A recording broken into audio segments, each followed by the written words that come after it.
몬타누스주의라는 말은 주후 156년쯤에 일종의 교회개혁 운동을 일으킨 몬타누스라는 사람을 따르는 사람들을 지칭하는 말입니다. 그들을 프리기안이라고도 부르는데 이는 이 운동이 발전한 곳이 소아시아의 프리기아라는 곳이었기 때문입니다. 그렇다면 그들은 어떤 활동을 했고 무엇을 주장했기에 교회개혁 운동을 했음에도 이단으로 단죄되어 교회에서 쫓겨나는 존재가 되었던 걸까요?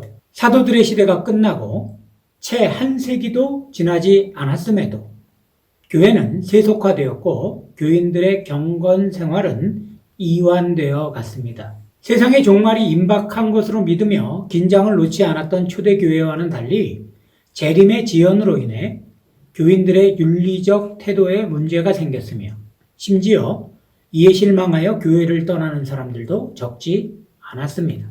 이러한 교회의 세속화와 점점 제도적으로 변해가는 교회의 질서에 반발하여 교회를 개혁하려고 했던 사람들이 몬타누스를 중심으로 한 프리기안이었던 겁니다.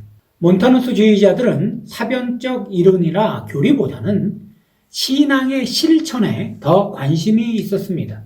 따라서 그들은 교회의 신앙 규칙들을 수용했으며 정통 교회의 신학을 그대로 수용했죠. 하지만 그들이 기존 교회와 달랐던 점들이 있습니다. 첫째, 그들은 영적으로 메말라가고 있는 교회 내에 열정적 신앙을 회복해야 한다고 보았습니다. 따라서 사도시대에 강력하게 역사하셨던 성령의 은사를 재현해야 한다고 하였죠. 둘째, 삶의 갱신이 필요하다고 보아 윤리적 엄숙주의를 추구하였습니다. 그리스도인이라면 세례 이전의 죄를 세례로 용서받았으니 세례 이후에는 절대로 죄를 짓지 말아야 한다고 본 겁니다.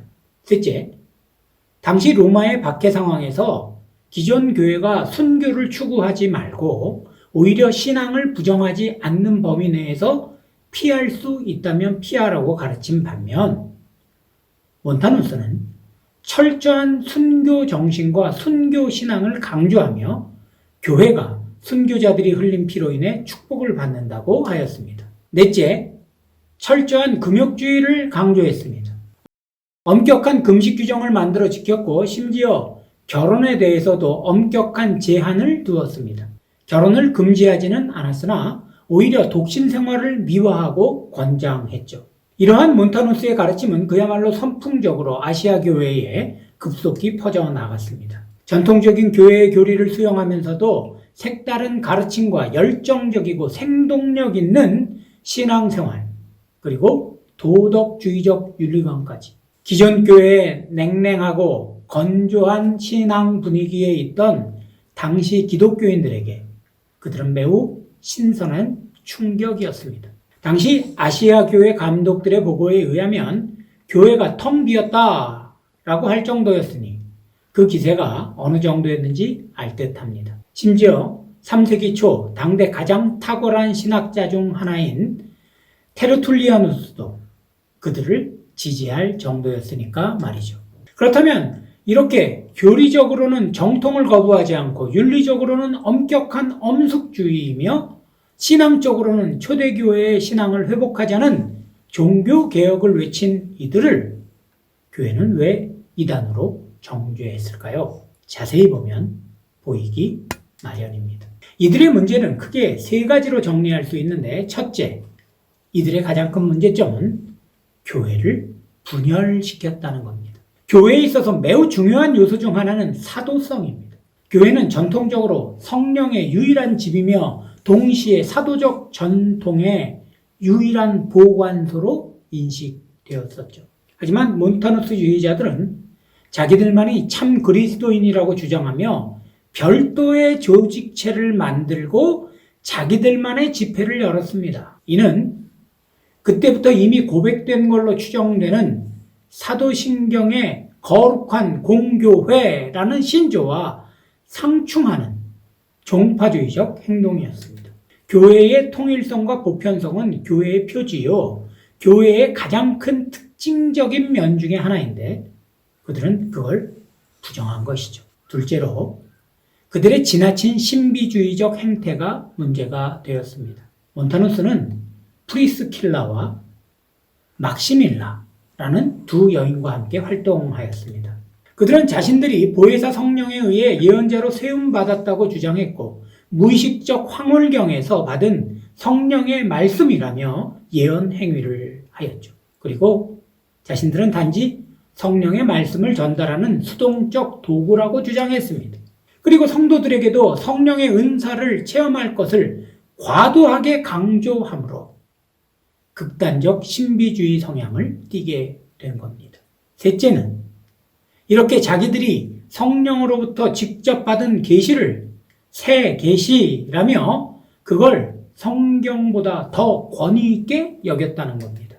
몬타누스는 두 여인과 함께 보혜사 성령의 도구로서 자기들이 특별하면서도 최종적인 계시를 받았다며 이제 계시의 시대는 자신들에게서 끝나고 새 계시와 함께 새 시대가 열릴 것이라고 주장했습니다. 나 이후로는 더 이상의 예언은 없고 예언의 성취만 있을 것이라면서 말이죠.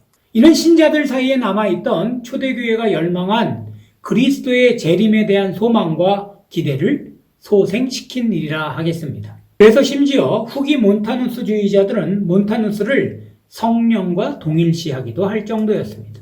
그러나 그들이 그토록 열망했던 재림은 이루어지지 않았고 몬타누스주의자들의 지도자들은 재림이 연기되었다고 변명했습니다. 하지만 자칭 최후의 예언자라고 주장한 막시밀라마저 죽자 그 세력은 점점 약화되고 말았죠.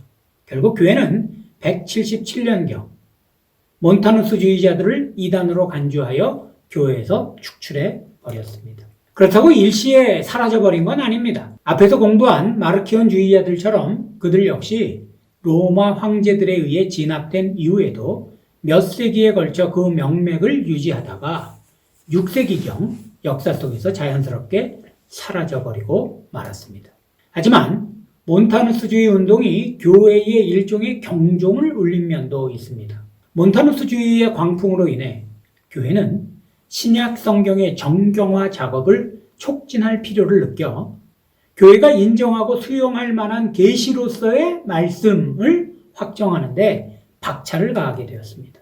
또 몬타누스가 주장했던 성령의 은사와 직접적 계시보다 성경의 권위, 즉 성서적 계시가 더 권위 있다는 걸 신학적으로 확립했죠. 그리고 몬타누스주의자들이 주장했던 성령에 의한 새 계시에 대응하여 하나님의 계시가 사도시대와 더불어 종려되었다는 계시의 종국성에 대한 신학적 성찰을 강화하게 되었습니다. 무엇보다 몬타누스주의는 기존의 교회에서 새롭게 성령에 대한 관심을 불러일으킨 것으로 보입니다. 당시 교회가 등한시했던 성령의 존재나 성령의 은사 문제에 대해 몬타누스의 도전은 직격탄을 날린 꼴이 된 것입니다. 이는 예언과 방언을 강조하는 순복음교회로 대표되는 현대의 오순절파의 주장과 연결되는 것이라 하겠습니다.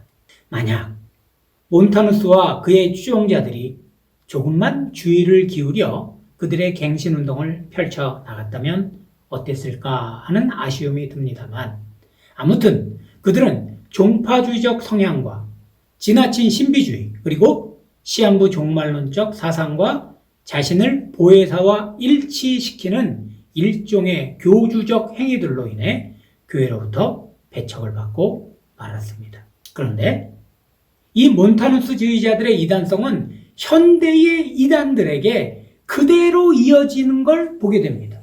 그리스도의 재림을 지나치게 강조했다는 면에서 안식교라고 불리는 제7일 안식일 예수 재림교와 비슷하고 임박한 재림을 주장하는 면에서는 다미선교회 같은 세대주의적 시한부 종말론자들과 매우 유사합니다.